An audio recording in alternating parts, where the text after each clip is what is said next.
Well, welcome everyone. Thank you very much for coming. It's a good mixture of young people, students, professionals, young professionals, and experienced professionals. I would say myself, I'm right in the middle, maybe. My name is Milton Avila. I'm the IChemE Northwest Committee Chair. Been appointed chair recently. For those who don't know me, I could see some familiar faces tonight, so good to see you all, and it's my pleasure to meet new people, professionals, students. Just a short brief, a few words in relation to safety. In the case of fire alarm, we just follow the green signs. The main exit or the closest exit is on the right-hand side. You must have seen it. But we can just follow the fire marshals of the university in that case. So yeah, we will have a number of speakers tonight, and I will leave you now with Lev Sarkisov, who's the head of chemical engineering department of the university. Thank you, Milton. I don't need this. All right, so thank you, Milton. My name is Lev Sarkisov. I'm head of the chemical engineering department here in Manchester, so welcome you all to Manchester. Let me say just a few words. They're not particularly organized in any order. First of all, I think it is a privilege for us to host this event, and I think it is very appropriate to host the event associated with centennial jubilee of the Institute of Chemical Engineers in the birthplace of chemical engineering, the University of Manchester. So this history kind of makes a full cycle, and I think it is it's wonderful to see this type of patterns. The Department of Chemical Engineering at the University of Manchester is a leader in sustainability research. Actually, this event is probably the first time I'm going to announce that this year our undergraduate design chemical engineering team has won McCabe-Lacey Award again. And so congratulations to all the undergraduate students. So I think it is a fantastic achievement given the history of us winning this very prestigious award from IChemE. This summer, we also secured £1 million of funding from the Wilson Foundation, complemented with £1.7 million from the faculty to refurbish our chemical engineering pilot plant into industrial hub for sustainable engineering. And that area in James Chadwick Building is going to host and feature a number of technologies that are associated with sustainable chemical engineering. So just like George Davis put together the first notes and the first principles of chemical engineering in the late 19th century, we want to reinvent chemical engineering in the 21st century, give it another birth with sustainability principles in mind. The final point that I would like to make is that it's very nice to see at these events so many of our undergraduate students. So raise your hands, who is undergraduate students here? Fantastic. We have, yeah, very good. We have an outstanding cohort of undergraduate students who are enthusiastic about their discipline and enthusiastic about what they do. We have a striving and enthusiastic chemical engineering society. Marius is the president of this society. He's right there, raise your hand, so Marius is here. What I would like to say is this to the bosses, to the big figures, gray hairs in the room, I would like to say, big bosses, five big bosses in the room. These students, they really want to meet you. They want to talk to you. They may be a little bit shy, so please do find time and patience to talk to all of them so that they can learn more about their profession. Without further ado, I'm going to invite Deputy President of the Institute of Chemical Engineers and incoming President of the Institute, Nigel Hirst, to introduce our speaker. Nigel, please.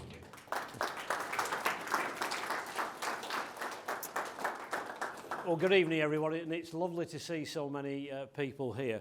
As Lev said, it's the 100th anniversary of the Institution of Chemical Engineers, which was formed in that building up there, the Hotel Cecil in London. It no longer exists. It was blown up in the Second World War, so you can't go and touch it.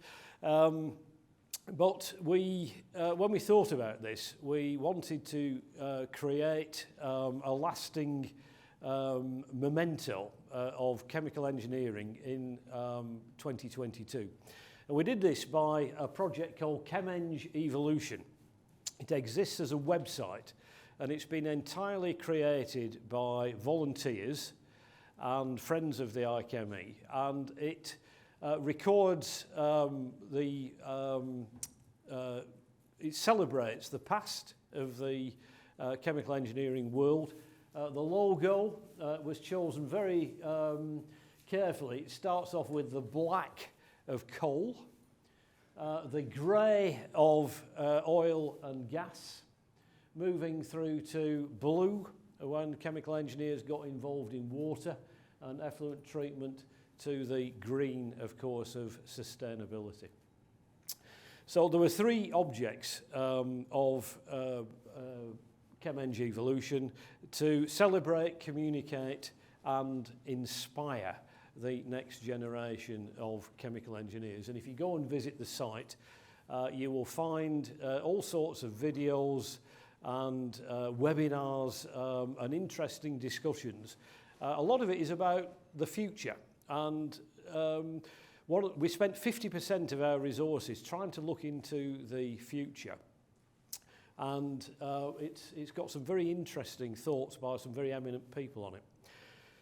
The purpose of tonight is to celebrate the work of volunteers in the institution. And we wouldn't be anywhere without the dedicated work of ChemEng Society presidents, local member groups, special interest groups, and the rest. And it's a small way in which we can recognise and thank you for your efforts. And indeed, you know, if you're a student, encouraging you to get involved. And I'll be happy to talk to you afterwards about ways in which you can get involved in the institution if you want to talk about that. So without further ado, when you get put in charge of organising something, you get to choose what people are going to talk about. And I chose, this is being used to communicate to a wider audience, including the general public, about what chemical engineers can do for society. And I chose two themes which I thought would be relevant and understandable by the wider public. One was process safety, which should have happened in a seminar in London a couple of weeks ago, which we had to postpone because of transport difficulties. And the other one is sustainability. Everybody's talking about sustainability. The United Nations Sustainable Development Goals are on everybody's lips. And that is going to inform and help us develop the institution in the next 100 years, probably. But I'd like to welcome to talk to us about sustainability, an old friend, Professor of Sustainable Chemical Engineering here, Adisa Azapagic, who is a world-leading expert, I'm told. No, he's indeed, it's true. He's a world-leading expert on this, and we are delighted that you've been able to spend the time to talk to us tonight. You're going to invite questions afterwards, so if anybody feels brave enough to ask Adisa a question, you're a braver person than I. But thank you, Adisa.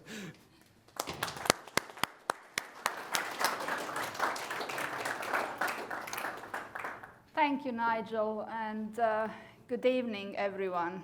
Thank you so much for being here tonight to celebrate 100 years of the IChemE, but also the volunteers' contribution. Being a volunteer myself, I would like to join in those celebrations too. But first, I've got a job to do. So I'm going to talk to you about something that's very close to me because it is my research. and the title of my talk is, as you can see on the screen, Systems, Life Cycles and Sustainability. And in particular, I want to talk about the role of chemical engineering and chemical engineers, us. In other words, I want to talk about how do we go from here, which is where we are currently, living in an unsustainable world, to somewhere here. But I also want to raise a question, how do we avoid getting lost on the way? So, it's also pertinent for me to start with where it all started, because this is a celebration of ChemEng Evolution. And it did really start here in Manchester with this man, George E. Davis, who gave first lectures in chemical engineering more than 130 years ago. And the plaque that you see here, set in the mill, which is unfortunately now being decommissioned. Now, George E. Davis set up the Chemical Engineering Society, which didn't quite become Chemical Engineering, but Chemistry Society, but that's a different story, in the context of the Industrial Revolution. So we need to remember when this was all happening, the Industrial Revolution was well on the way, and these were common images that were present here in Manchester, but also elsewhere in the world, as the renowned local artist L.S. Lowry depicts this very aptly in this painting. And mind you, remember that he was painting this in the 40s and the 50s and the 60s.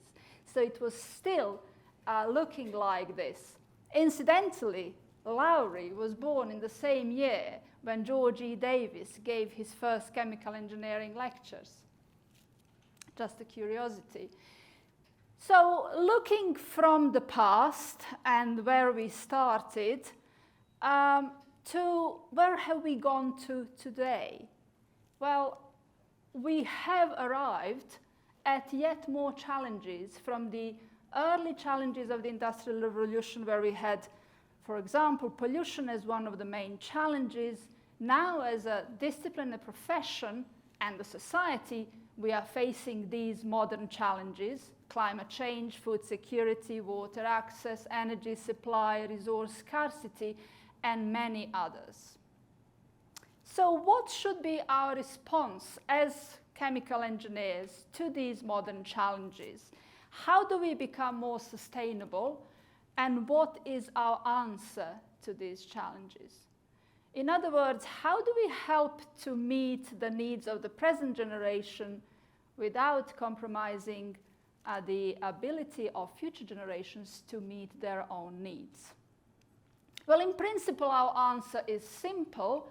We can do that by designing and operating production systems that are environmentally benign, economically viable, and socially beneficial. And all three have to happen at the same time. Otherwise, it cannot be sustainable. So, how have we evolved from those very early days? Or, to be a little bit controversial, have we? Well, of course we have evolved, but have we gone far enough? Arguably not, because we as engineers and as society behave as if we've got at least 3 planets rather than only one. So if we just look at our own activities as chemical engineers, we provide goods and services to society to meet their needs through production systems, but of course we draw on the environment by taking out materials and energy and bringing back wastes and emissions to the environment. Now, this is obviously unsustainable, so we have to learn to do that within the planetary boundaries, where we move away from linear economic models and linear consumption models to something that is a little bit more closed system, closed loop. Now, that is all very well said, but we are facing quite significant challenges in achieving that. One of those is that the technological solutions that we are providing must be provided within a number of constraints which sit within the industrial, environmental, social, regulatory, and ethical frameworks, to say the least. Now, the other challenge for us is that sustainability isn't purely an engineering problem. It is what we call a wicked problem. What are the wicked problems? This isn't a new notion, and it isn't a teenage speak. It is actually something that Rittel and Weber defined in the 70s when they looked at various urban planning problems. And they realized that such problems have no definitive formulation, something that we as engineers find it's really difficult to deal with. There is no stopping rule. Solutions are not true or false, but bad or good. There is no possibility to learn by trial and error.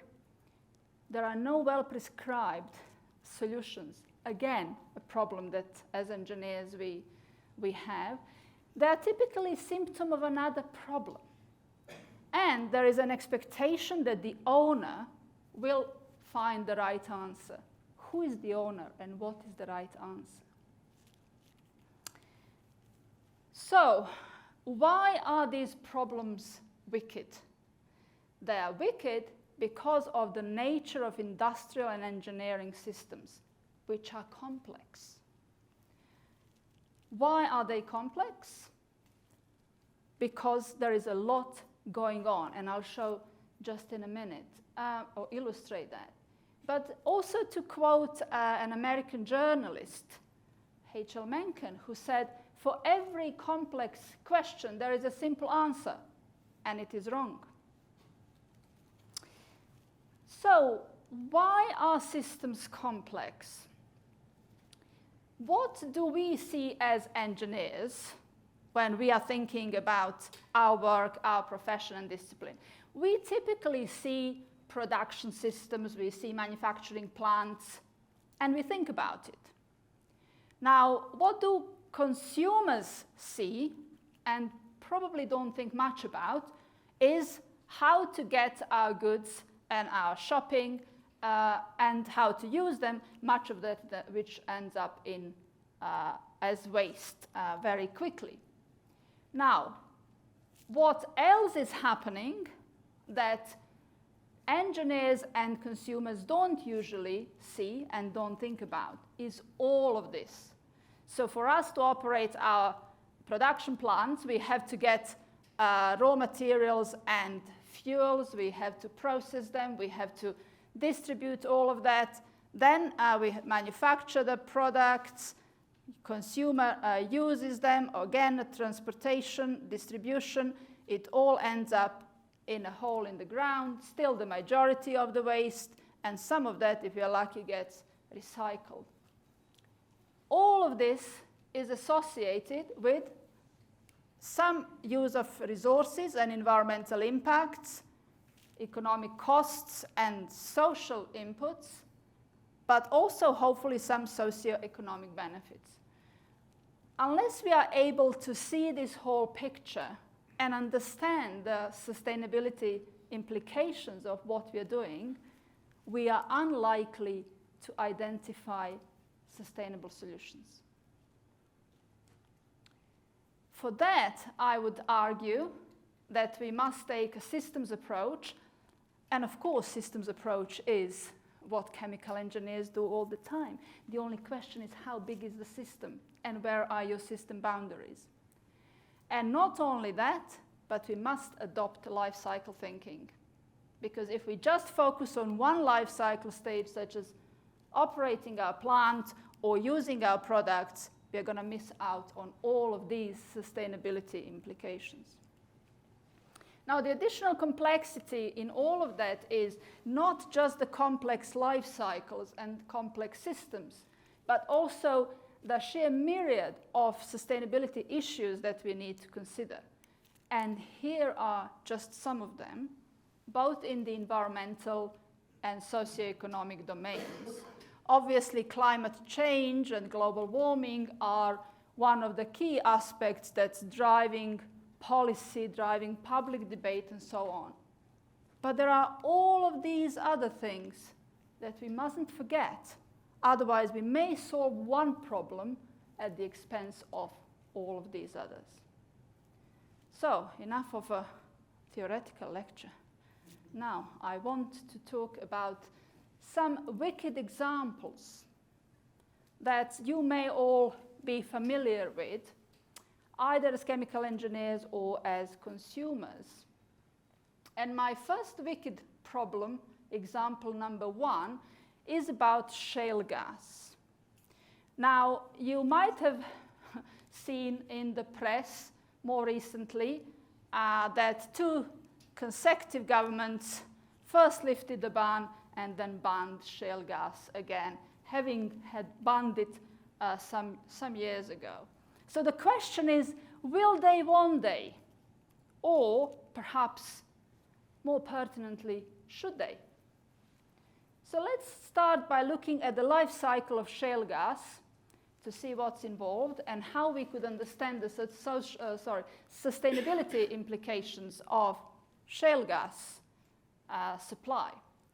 So this is what happens in the life cycle of shale gas, which as chemical engineers you will know, it's very similar to conventional gas, except that we have this hydraulic fracturing or fracking.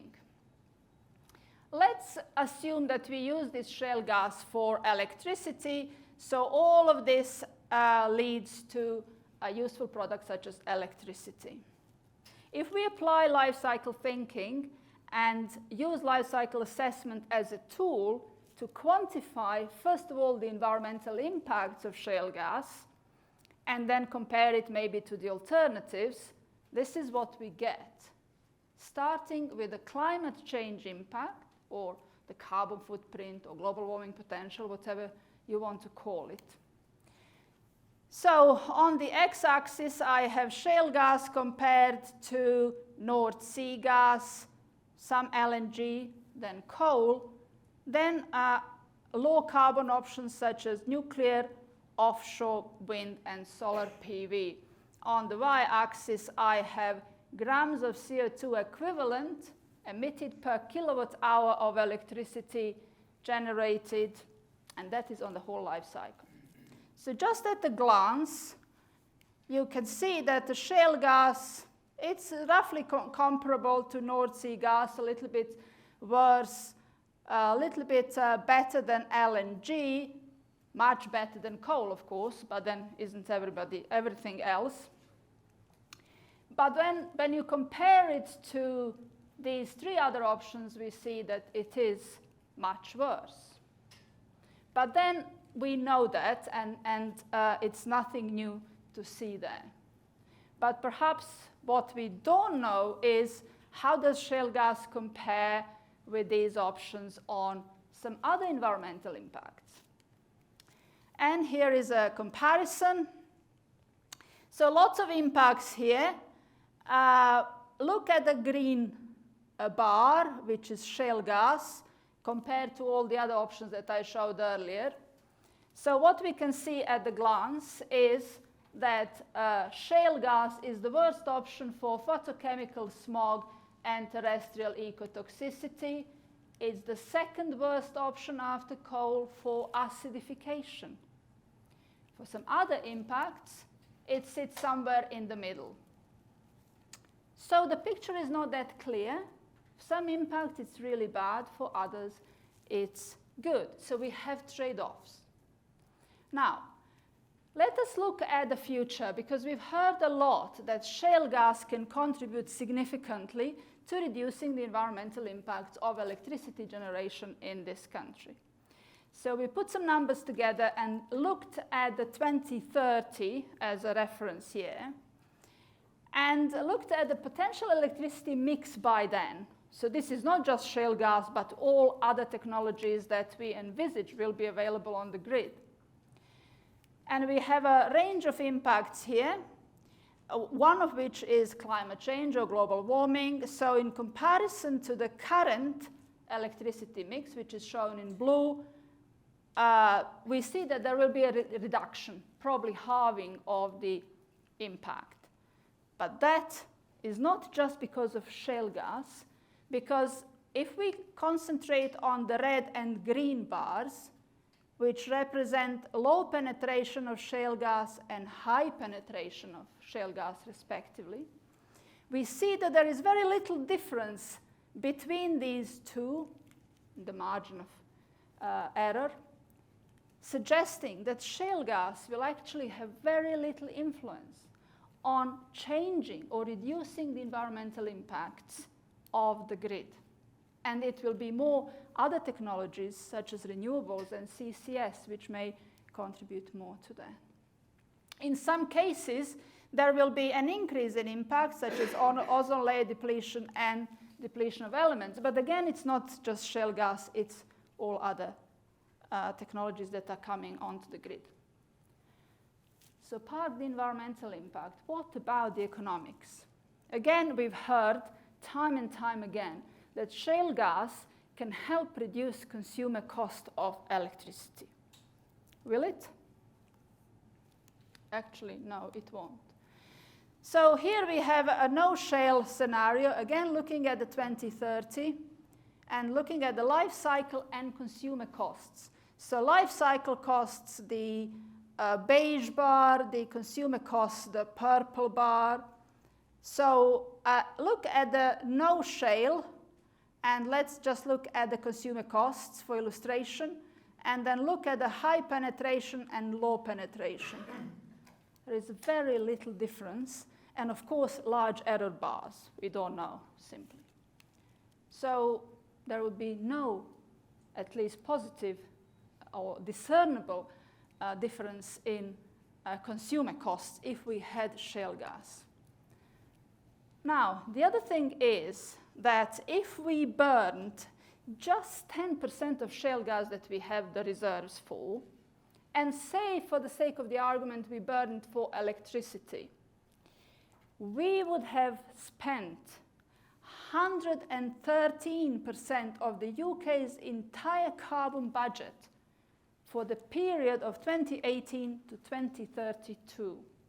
Carbon budgets are there to ensure that we reduce carbon emissions and reach eventually net zero.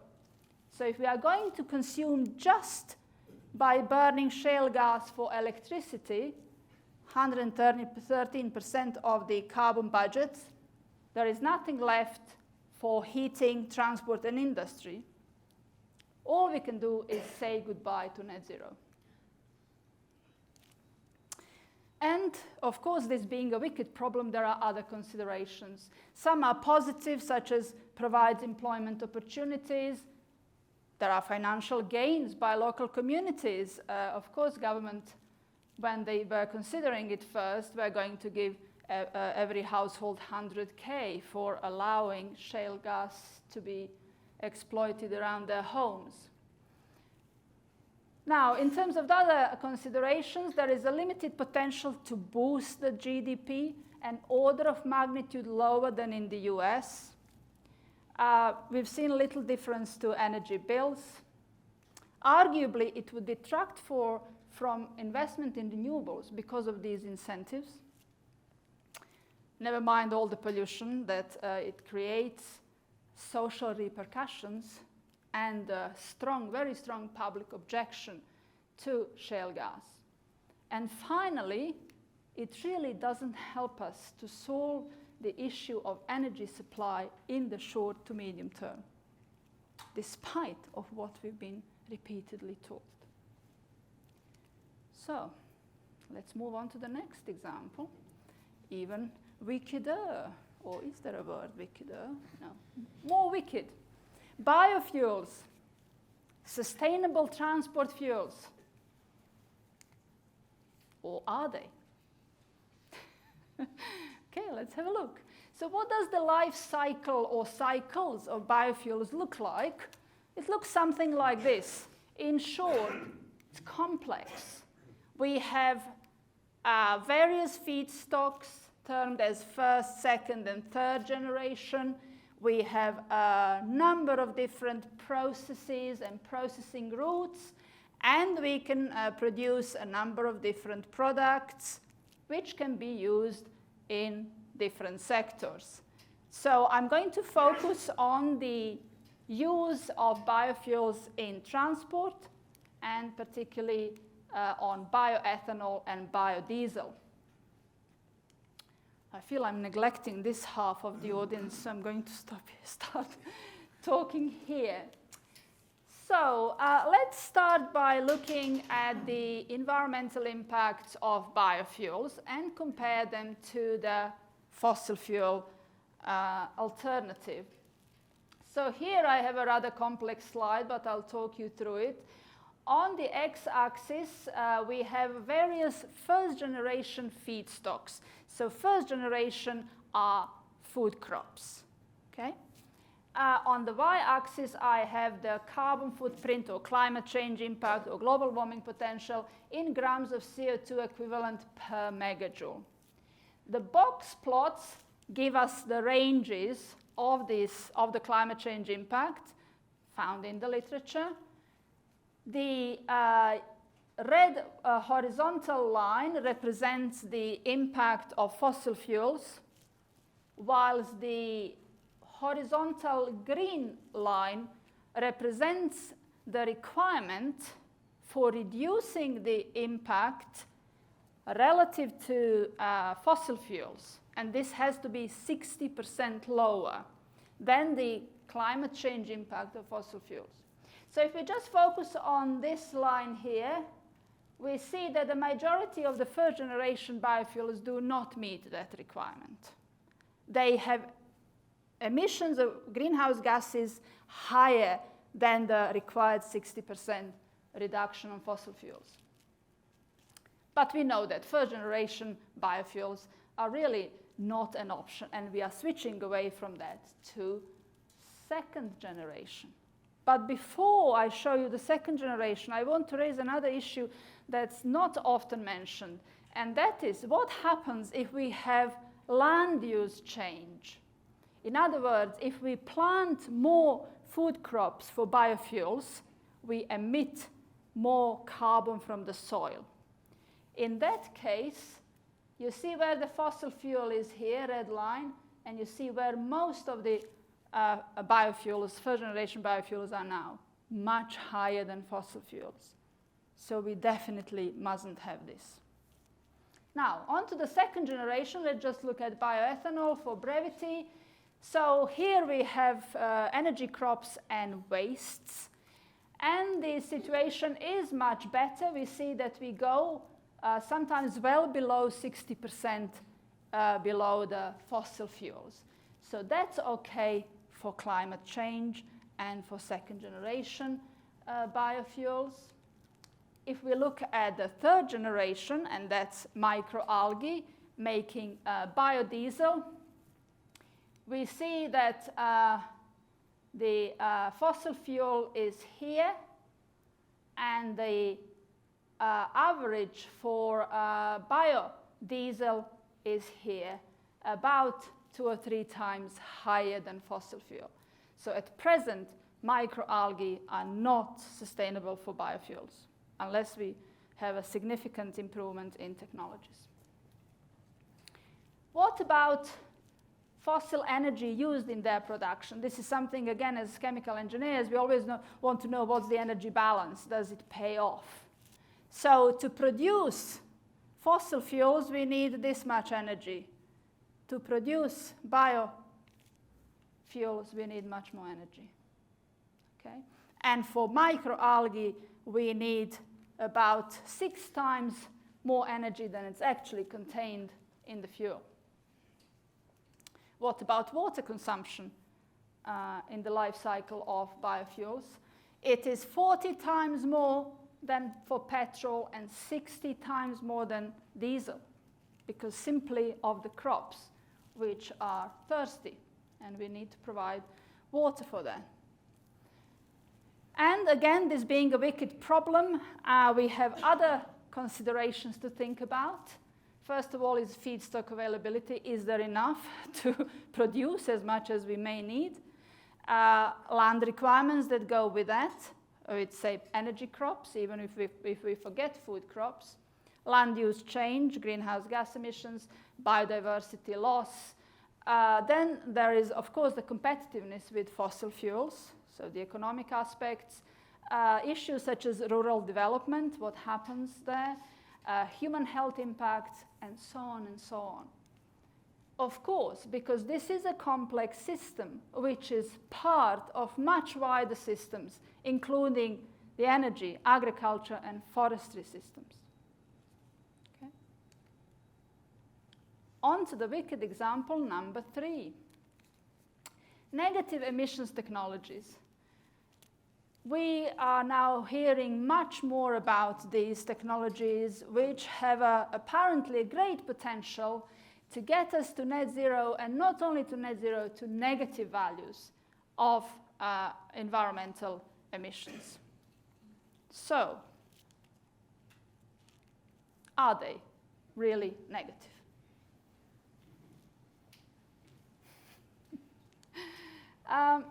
So here are the options that we have currently, technological options. And they range from something that we as chemical engineers are familiar with, such as, for example, direct air capture technology. Others are perhaps less familiar to us, such as ocean fertilization and habitat restoration and so on. But by the look of it, we have quite a bit to choose from to suit different regions and different needs. So what do their life cycles look like? Again, the answer is complex.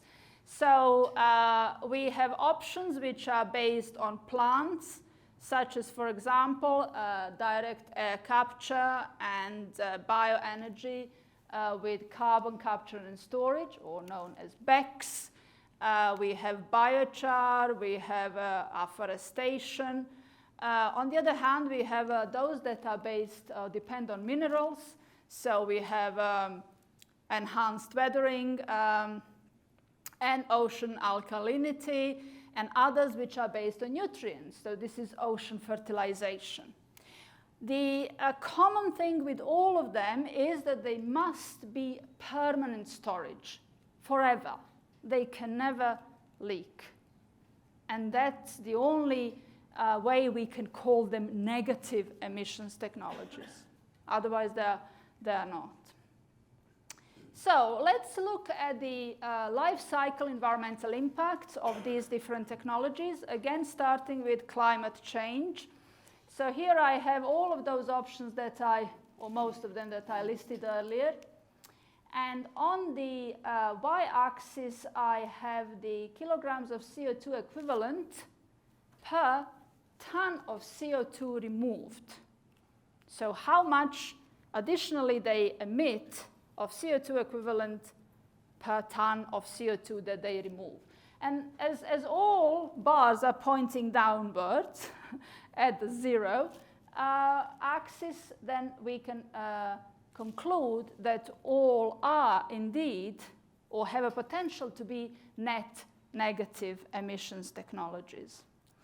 For some, the error bars are really large though, so we need to be cognizant of that too. So for example, biochar and soil carbon sequestration in worst cases would emit twice as much CO2 equivalent than they actually sequester. And if we look at mineral carbonation, it could be 17 times more in the worst case than they sequester. So we have to be quite careful. The unfortunate thing is we don't know now. This is all based on estimates, assumptions, and so on. How about the other life cycle impacts? What happens there? So again, comparing all these options for different impacts: depletion of fossil resources, acidification, human toxicity, ozone depletion, and so on. What we see at the glance is that biochar and soil carbon sequestration are the only two options that are actually net negative, but only for two impacts, for fossil depletion and acidification. All other options, for all other impacts, generate additional impacts, and in some cases, very high additional impacts. So they are not net negative. They are for carbon, and in the best case, as we've seen, but not for the other environmental impacts. So we have to be very careful, first about the claims and the terminology, and secondly, about what actually goes on. And now you know the pattern. What other considerations? Well, first of all, we need resources such as land, raw materials, energy, water, and so on. The other question is, how permanent is the storage? Can we say that this will stay there for many, many generations to come? If it leaks, we've created a greater problem than we have now. Similar question applies to nuclear waste, of course. Then there is the issue of science and technology. Is this all feasible? Is it scalable? The economics, we mustn't forget, of course, the costs and so on, legislation that needs to go with all of this, nationally, internationally, and so on. And of course, the social issues. Public acceptance is going to be a big issue for most of these technologies, and the social costs, and so on and so on. So, again, we see lots of trade-offs. And finally, I have another wicked problem example, which is related to single-use plastics. Now, this is linking us as chemical engineers and wanting to produce more plastics, and the public debate which demands that we should ban single-use plastics. So the question is, should we or should we not ban single-use plastics? I'm going to illustrate this on an example where we can see this as both chemical engineers and consumers. Talking about takeaway food containers. And typically they are single-use food containers. There is up to 850 million of these units disposed of across the EU per year. So that's a lot of disposable containers. And these are the three most widely used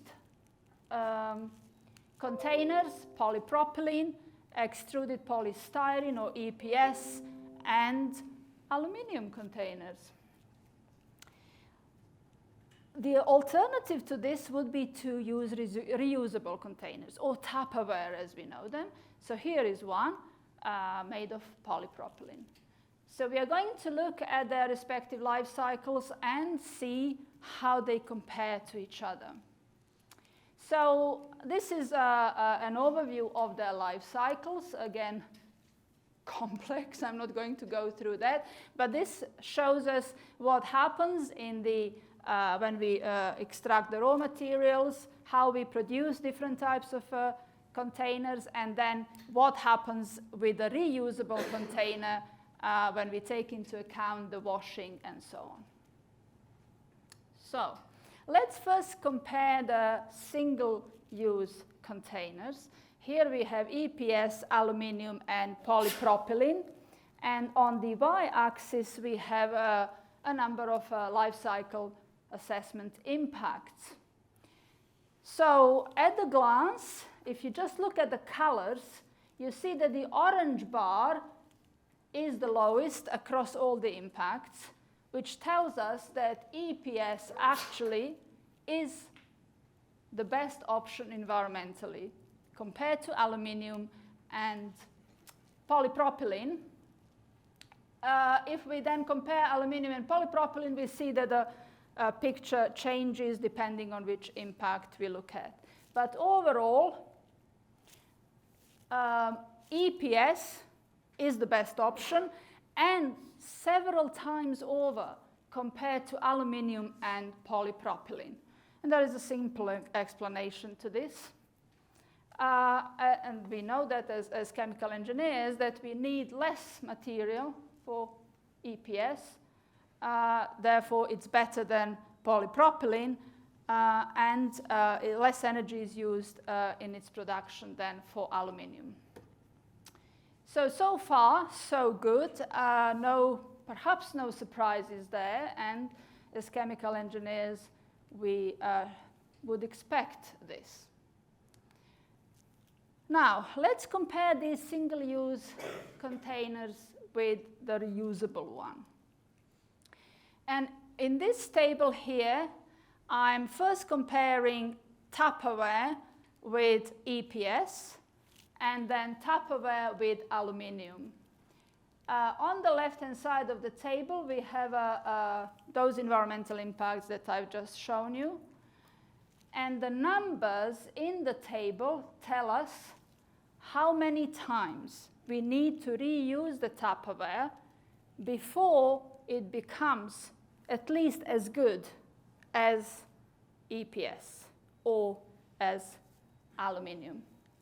So to be equal with the carbon footprint, the Tupperware must be reused 18 times before it equals EPS. So all the way until then, EPS is a better option, so single-use container. For the resource depletion, this number of reuses go to 208, and so on. For aluminium, the comparison is a bit more favorable, so we need fewer reuses because aluminium had higher impacts than EPS.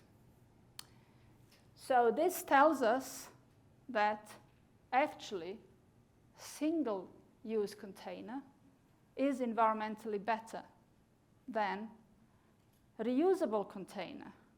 And maybe the debate shouldn't be around banning plastics, but perhaps looking at better waste management. So, to conclude, what is the role of chemical engineering in sustainability? I've talked about the unprecedented challenges that we are facing, and that we will need much of engineering today to overcome the problems of that engineering created in the past.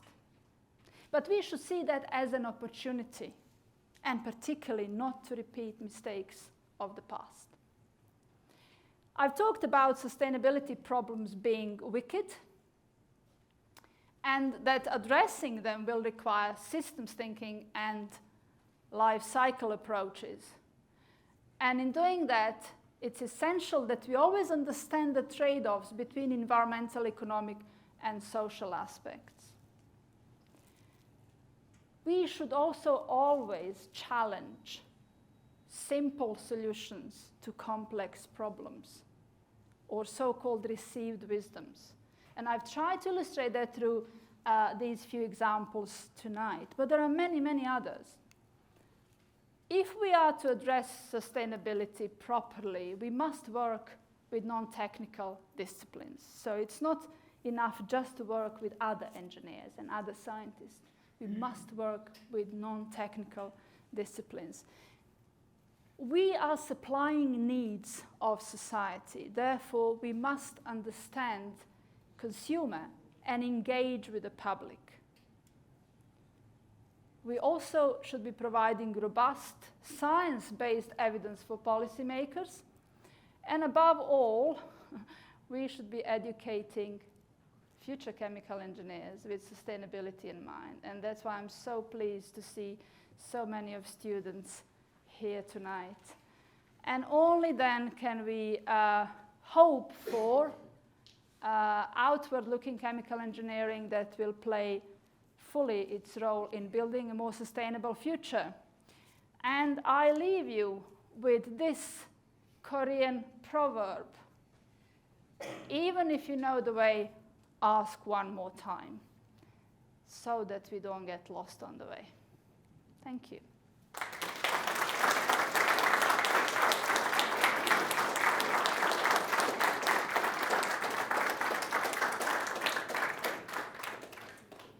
I would be happy to answer any questions, despite of what Nigel said earlier on. Please do dare to ask a question.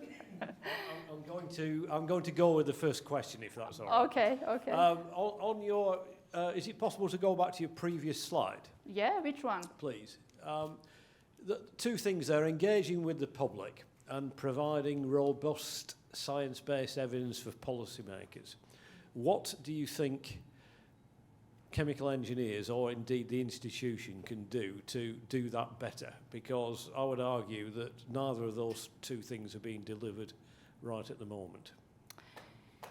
Yeah, I think that's a really very good question, Nigel. Thank you. The IChemE is doing lots of things already, as far as I know. One of those things was ChemEng Matters, and that's achieved a lot, I believe. We have various groups that are driving and trying to inform policy, particularly on climate change and so on. What we can do better, I think it's a really difficult question. And I think that's something for the IChemE itself, and maybe for the next president, to have as a standing agenda point, to engage the membership, to devise, don't want to use roadmap, but a strategy as to how we do that better. But we really must do this better. We must communicate better. We must be engaged with the public. I think we really still don't understand how little the public knows about chemical engineering. And we have to first overcome that, and then show what positive things we are doing, because I still believe there is a lot of negative image in the public about chemical engineering. And I think that's something that we need to work hard to achieve. Sorry, this was a woolly answer to a very good question, but I don't have a right answer. It's a wicked problem. It's a wicked problem. Very good. Yeah, it's my problem then. Okay, I have... Oh, sorry. Sorry, I was just going to do a follow-up comment. We can all wait round for someone or IChemE or someone else to do something, but we can actually start today and tomorrow by talking to our families, talking to our neighbours. We can find ways of engaging with our local shire councils and town councils and other groups within our community that are making decisions about how to dispose of community waste. Decisions about, is there a need for a community battery or whatever else it happens to be. There's no need to wait for anyone else. We can take action on a small scale, but if a lot of people act on a small scale, it makes progress while we're waiting for the big brains to make it all happen collectively. Excellent, Jane. Yes, absolutely agree with you. We can each do things to help. Okay, may I now go to the audience? I think there was a hand over there early on, and then we'll come to you and to you, sir. Okay. In recent weeks, I've been doing some really exciting work with Perpetual and Marius and other colleagues here at Manchester to help the employability of your students. And we've had a large number of employers coming in to tell them about opportunities. And I was really delighted in your talk because you encapsulated what I've been thinking. There's a lot of employment opportunities for students, or as a graduate, which are essentially in the engineered solution category. There's any number of jobs where it is claimed by going to work on carbon capture or whatever, they're going to be doing a sustainable job which is very attractive. And my question is really, and it's really to this whole room, as to what we can do in this room to actually help the graduates from this university and elsewhere find the opportunities to get into the wicked solutions, because they're not so readily available. And as I think it's something for the students themselves to think about is to, don't be fooled into thinking that anybody's engineered solution is going to cure this. But then it's down to us greyer people, or whatever we are, is to help these young people at the start of their chemical engineering get into these real sustainability problems, these real sustainability opportunities, so that when they're as old as what we are, they can look back and say, hey, I did that. I contributed. So I don't think there'll be an answer to this, but I think it's something for everyone to take away with from tonight. They've got to really think about how do we help the new generation of chemical engineers in the wicked solutions, rather than the fallacy that there's some magic engineered solution just around the corner. Okay, that's my question. Yes, thank you. Thank you. I think that's a very good comment. As you say, it's an open question, another wicked question that we will take with us as a food for thought. Any further thoughts you want in the coming weeks as to how you could work with us to get those ideas across? Yeah, happy to. Okay, we have a question there, and then I'll go there. Hello. When I went to a hazards conference some time ago, in the opening address, Judith Hackett said the principal problem of chemical engineers is they're talking to themselves. And with all the great thing we're doing here, we're talking to ourselves. As a bit of a beyond that, and following on from what Nigel said, I was one of the founder members of the IChemE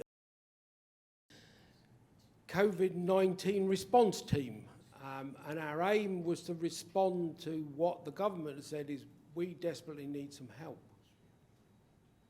We responded to this with sending an email or whatever to the required address, and we got an answer 9 months later saying thank you very much. Yeah. Okay, so what were we doing? We were trying to address some of that stuff you've got on there, and one of the stated route to the government is through the Royal Academy of Engineering. So I think the challenge here and the question is, how do we engage, not how do we do that, how do we engage with the Royal Academy of Engineering when, although I've engaged with them, I haven't got the slightest idea who the fellows are and what they do. So Okay. I think there's a simple challenge here, which is a lot less wicked. How can IChemE better engage with the Royal Academy with the aim of better communicating with the government? Thank you. So as to the question who the fellows are, well, you're looking at one. And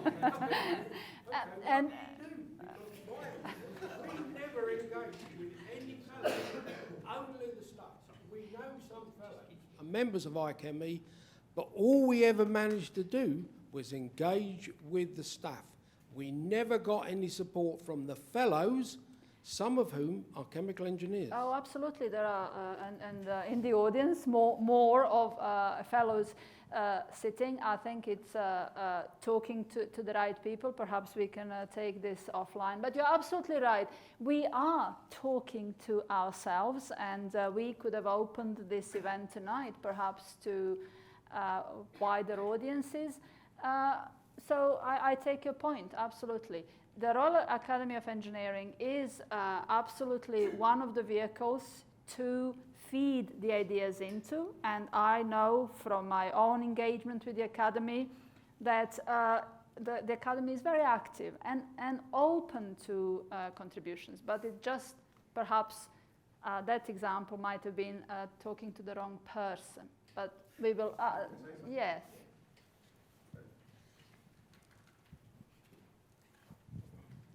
Hi, like Adisa, I'm a fellow of the Royal Academy of Engineering and currently president of the IChemE. We do engage very extensively through the Royal Academy of Engineering, and particularly through something called the National Engineering Policy Centre. That's the main vehicle that engineering and all the engineering institutions together influence government, because one of the problems has been that government sees too many there are too many engineering voices, and particularly in this sustainability area, we want to have a consolidated voice. And I can absolutely assure you, I'm not personally involved in this, but when it comes to advice on sustainability, they particularly look to the chemical engineering community, because we've heard this from Nick Starkey, who's the director, and I'm sure Zadis has been involved in this much more. But they don't only look to the fellows, they look to us all to engage with the policy teams. It's in no sense only just the fellows, because it's just the fact that the National Engineering Policy Centre's home is through the Royal Academy of Engineering, because that's the voice that's listened to in Parliament. So I would encourage people to really engage with that National Policy Centre when they have open events, which they do quite frequently, for which are open. They're looking for consultations. There's also, unfortunately, some of the consultations come around rather. The government doesn't give very long time scales to these things, so they have to get these things off. But it's not just the fellows, it's the chemical engineering community in general, which is really looked to, particularly for this sustainability challenge. Thank you, David. Yes. Okay, I'm going to take a question here, and I want to encourage more students to raise their hands, please. Yes. Can we have a mic, please? First of all, thank you for a very informative lecture, Professor. I have 2 points. One is a very quick point, which is a reflection on something said by Nigel, I think. In terms of us, IChemE, engaging and educating the public, I see another question. How can the public educate IChemE? Because if we are to do this together, and we have to, one of the things that in my experience that I believe is true is that we are not, as an organisation, getting enough input from the public to us to understand them better and understand how they see us and so on. So that's another side of the question which I think could do with being raised. And what Jane has just said touches on that by talking to our families and so on. But my original point is, about half a decade ago, I read a book called Donut Economics by Kate Raworth, which you're probably familiar with. And I'm not going to put you on the spot by asking you to answer this question, but could you comment on this? What about the idea that underlying all of what you've said possibly exists the problem of, for the last 100 years or 200 years or whatever it's been, and I can remember 74 of those last 100 years, the economy and gross domestic product has always been growing. Growth, growth, growth, growth, growth. Everything in the whole world is geared up to, we've got to be making 5% more next year and so on. Apart from the fact that at the moment it's stalled, as you know, but that's just a blip. So could you comment on, the thought in my head is this, that is the driving force of the system that the gross domestic product has got to continuously increase year on year on year essentially undermining all of these good things that you said, Yeah. because if that weren't the case, maybe there wouldn't be a problem at all. Have I expressed myself? Do you understand? No, I know exactly what you mean. And in fact, people have been talking for years now about decoupling GDP from everything else, particularly from consumption and from greenhouse gas emissions and so on. GDP, in my opinion, is a wrong metrics to use. A wrong metrics to use. We shouldn't be using GDP as a measure of progress.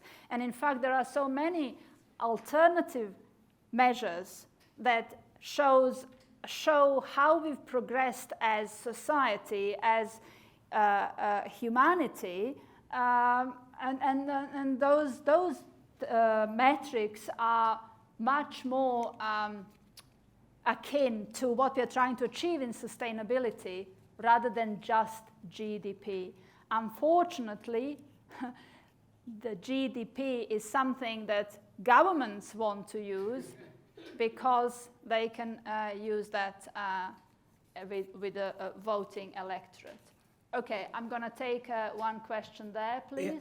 Yeah, I think it'll be the last one because we're running out of time. Running out of time. Sorry. Okay, we can continue this discussion outside, but I'm just going to take that question Okay, first. no problem. Firstly, thank you so much for this presentation. I think I learned so much from this. For just to give you some context, so I'm currently a fourth-year chemical engineering student here. So a lot of these questions are things that we've been considering in our modules, but we haven't really gotten this kind of exposure to your experience and all of this until today. And it's been great to see the connection between what we've studied in our modules and the kind of bigger questions out there. And I know for a fact that some of these questions that you've raised, kind of are they actually sustainable? Those questions are ones I'm going to be asking myself in the next couple of weeks in my modules. So firstly, thank you for that. And coming to my question, and a couple of you had mentioned this in your questions as well. Next year, I'll be a graduate. I'll be working in some company or someplace, somewhere, and I want to make a difference in some way. And a lot of these questions are going to run in my mind. So how would you say, us as graduates, when we enter whatever industry that we enter, how do we start those conversations within our teams? Because I think the approach is, a lot of us think, oh, we're just graduates, what do we have to offer? But I think we do have a lot to offer, and it's kind of finding that bridge between the experience of people in the field and our curiosity and kind of drive to make that change. How do we bridge that gap and kind of start those conversations wherever or whichever industry we are in? Yeah, that's really an excellent question. Thank you for that. I think you can do two things. You can start by asking right questions, and you can start by challenging the received wisdoms in a nice way, of course, and pointing out that things are changing. They may not be what the more senior engineers are accustomed to, but if it's done in a nice way, they may be receptive to that. So that's how I would approach it. Right. Okay. Let's have another quick one. Yes. Yeah, great presentation. Thank you for that. It's very interesting. I have two small questions. The first is about the shale gas economics that you did. So policymakers, they're making this argument about energy security versus global warming, and they're saying if we recover more gas, then it would obviously increase supply and reduce prices. But then other policymakers are saying actually it won't make a dent in the wholesale cost, and they're just saying. So I just wanted to get your view on that. And the second is a more generic question, is about the net zero targets that we have. Do you think they're still realistic, considering everything that's going on with the wars and the crisis? You know, in the recent COP events, you know, are they making realistic deadlines for these, considering everything else that's going on? Yeah. To start with your last question, The UK actually, surprisingly, is on track. If we look at the carbon budgets, we are on track for the current one, off track for the coming one, but we haven't started it yet. Globally, I'm less optimistic. I think we've got a very long way to go. The rhetoric is there, but the deeds are not there yet, so it remains to be seen. On your first question, there is a lot of controversy and different claims. Some are saying, yes, it would. Others are saying, no, it wouldn't. Shale gas wouldn't make a difference. I've shown you some numbers that we've published. And according to those results, it wouldn't really make any difference. Simply, we don't have the scale. For the energy security, you'd have to have it now. And we won't have it. I mean, obviously now the ban is on. But even if we started then, we wouldn't have the scale the US had, because they developed very, very fast. And they've got that scale, which enabled them to become much more energy secure, which in this country we couldn't replicate, unfortunately. Or fortunately, I don't know. Right. Yeah, sorry. I know we are all Thank very you. curious, and we all have so many questions. So, but we would like to save some time for networking, and we can carry on just having our conversation. So, asking more questions to Adisa afterwards. So yeah, first I'll try to make it short. Thanks very much, Adisa. Amazing presentation. I think we all really enjoyed it. Just a few things that are coming to my mind, some keywords that I read or heard during the presentation, like sustainability, energy, evolution. And